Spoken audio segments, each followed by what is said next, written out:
Halo teman-teman, selamat datang di channel YouTube saya. Sebelum ditonton, jangan lupa like, comment, and subscribe. Pertama-tama, saya akan memperkenalkan diri.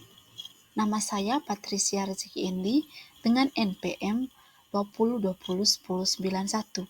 Saya merupakan mahasiswa semester 7 dari program studi Sarjana Keperawatan dan Profesi Nurse Fakultas Ilmu Kesehatan Universitas Katolik Indonesia Santo Paulus Ruteng. Baik teman-teman, kali ini saya akan membahas tentang cara penanggulangan diare di tempat pengungsian bencana.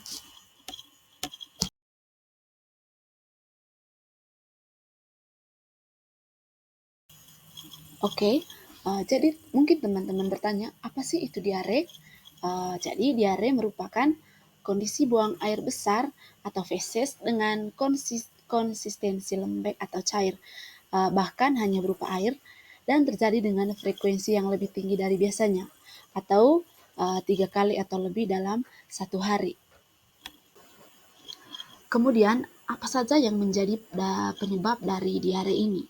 Yang pertama, infeksi virus dan bakteri. Biasanya disebabkan oleh konsumsi makanan yang tidak dimasak sampai matang. Kemudian ketika si penderita memakan makanan yang sudah terkontaminasi. Kemudian ya yang kedua, alergi, baik alergi makanan maupun alergi lainnya yang ditandai dengan diare beberapa menit atau maksimal 2 jam setelah mengkonsumsi makanan yang menjadi pemicu alergi tadi. Kemudian yang ketiga, keracunan makanan, dan yang keempat, gangguan pencernaan lainnya. Baik, yang berikut, apa saja tanda dan gejala seseorang mengalami diare? Yang pertama itu suhu meningkat atau demam.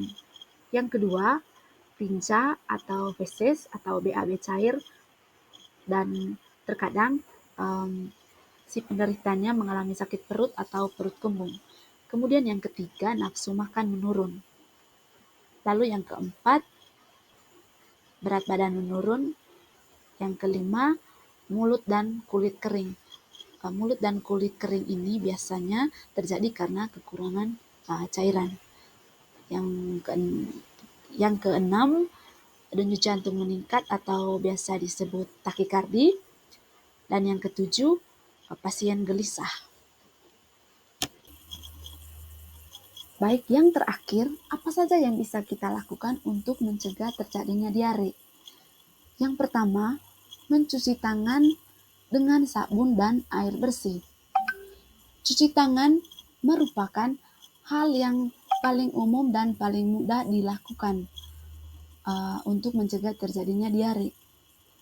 Sebelum kita melakukan sesuatu, misalnya menyiapkan makanan, kemudian sebelum menyuapi anak, lalu setelah keluar dari toilet atau setelah mengganti popok anak, pastikan kita mencuci tangan dengan baik dan benar, dan yang pastinya menggunakan air bersih dengan sabun. Yang kedua, konsumsi air yang bersih. Ketika kita di rumah menggunakan air keran untuk dikonsumsi atau untuk keperluan memasak sehari-hari, pastikan kita merebusnya terlebih dahulu hingga mendidih. Lalu ketika kita di tempat pengungsian bencana, ketika kita menggunakan air kemasan untuk diminum, pastikan sebelum diminum, pastikan kemasannya tidak rusak dan airnya tidak berbau serta tidak berwarna. Yang ketiga, mengolah makanan hingga matang.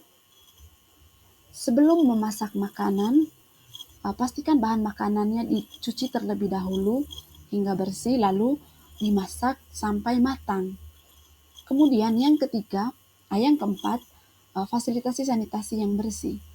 Ketika kita di tempat pengungsian bencana, pastikan atau sebaiknya kita menggunakan toilet yang sudah disediakan.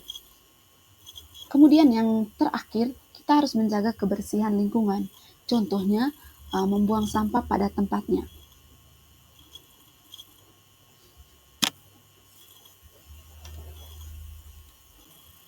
Oke teman-teman, demikian materi yang bisa saya bagikan. Thank you for watching and see you next video.